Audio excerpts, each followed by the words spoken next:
She is on the phone with 911 right now. She said I'm rude and he's just threatening me Look, right now. look at her. She said I just threatened her. What threat? What threat did I make towards you? I'm Elizabeth. What threat did I make towards you, ma'am? Huh? This is crazy. I've never. I already knew what it was when I first got here, though. Here she is 1 minute later trying to sound distressed so the police can come quicker.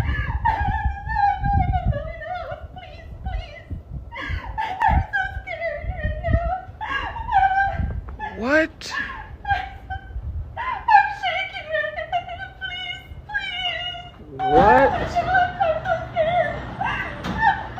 Please. What in the world is this, boy? I ain't gonna lie. I've never in my life had to deal with no bullshit like this. How y'all doing? I just want to start off by saying thank y'all. I appreciate y'all for the love and support. Appreciate everybody for reaching out to me. I am okay. I've been getting a lot of comments on my last video, similar to this one, asking about my well-being. I am unharmed. Basically, I'm going to just give y'all a little update about what happened that day. So basically, I'm an HVAC technician. I'm contracted out daily to go to different people's homes. I clean air ducts, I clean furnaces, air conditioning units, dryer vents, good stuff like that around your homes. That day, I was contracted to go out to her home by her and her husband. They wanted their air ducts cleaned. So right off bat, I pull up to the home, I grab a few pieces of equipment out my van, then I eventually enter the home. As soon as I enter the home, the woman is standing by the door. She greets me at the door. She doesn't tell me her name or anything. I introduce myself. I let her know what I'm there for. If she could show me certain parts of the home that I'll need to know about in order to do my job. So she was the only one there. Her husband was at work, so automatically knew to be as gentle as possible. I am a stranger coming into your home at the end of the day. You're by yourself, so I already knew how to approach the scene with her. As I'm talking to her for the first time, I'm already picking up a bad energy from her. She's giving me a bland stare as I'm explaining to her the things that I'll need to do around the home and the things that I'll need to access.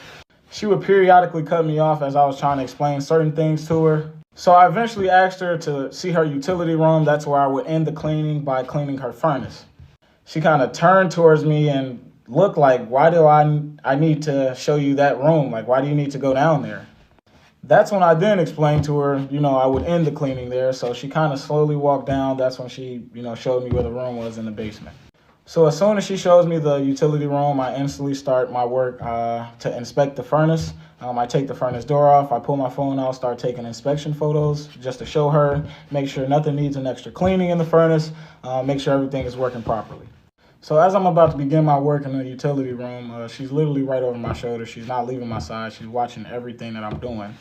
She then asks me, they let me do a job like this? And that's when I kind of turned towards her, like, what does that mean? Like, I'm confused on what you're asking me. So I kind of giggled that off. I'm there to make the money. I'm really not trying to talk to you, so it was an awkward silence at that moment because I already kind of could pick up what type of time she was on, so I was just trying to do my job and get out of there. So I'm trying to continue to take these photos. I can hear her over my shoulder. She's going in and out of her foreign language and English. Her English side, I kept hearing, how long have I been doing the job? Do I know what I'm doing? Stuff like that. So as she's asking me these questions, I am answering them. I'm being professional, being polite as possible. Basically let her know that, yes, I am a trained professional. I know what I'm doing here. I then go to flick her through the photos that I just took in her furnace. That's when she looks at me and she then claims that the photos that I was showing her weren't photos of her home.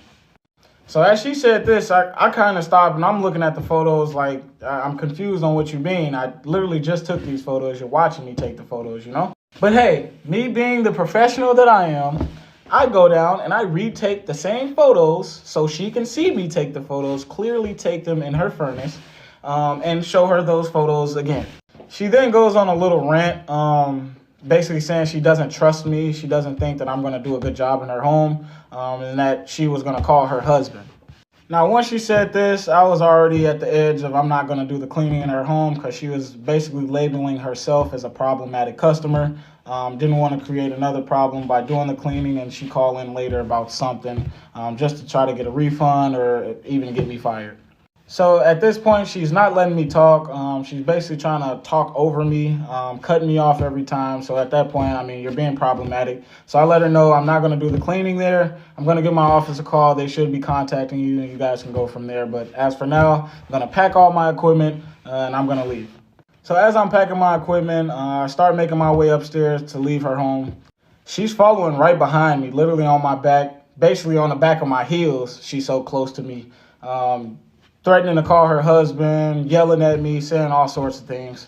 As I'm walking through the garage, I hear her yell that she's going to call the police. Now, I know if someone calls the police on you and you leave the scene before they arrive, that's basically you fleeing the crime scene. So I let her know, if you call the police, then I'm going to stay. I'm going to wait for them. I then start to record. So after the recording, I was just in shock. Like, I didn't know what just happened. I was literally standing outside in a blizzard. So I got in my van, watching my surroundings, waiting on the police to show up. I didn't know what type of police unit was going to show up, just by how she was acting on the phone, making it seem like I was causing harm to her or something. So I was honestly scared. So luckily, it was only 2 officers that showed up. They came to defuse the situation, basically asked me to leave the premises. They did take down some information. Before I was about to leave, the officer that went up to her and got her side of the story actually came up to me on her behalf to see if I was willing to stay and do the cleaning, but I simply declined. This also happened in Golden Valley, Minnesota. So I stay in Minnesota, and that's where this incident took place. So that's what happened. I do want to thank you guys once again. Appreciate the love and support that you guys have been showing me. This will not be the last that you guys will see of me. Let's end racism together. Peace.